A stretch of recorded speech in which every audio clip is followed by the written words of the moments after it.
सूर्यनारायण वेदपारायण लोकरक्षामणि दैवचूडामणि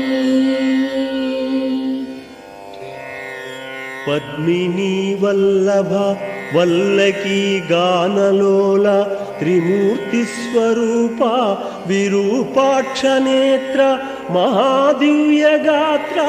अचिन्त्यावतारा निराकार दीनापराकय्य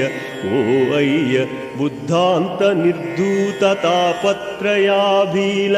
दावाग्निरुद्रा तनुद्भूत निस्तार गंभीर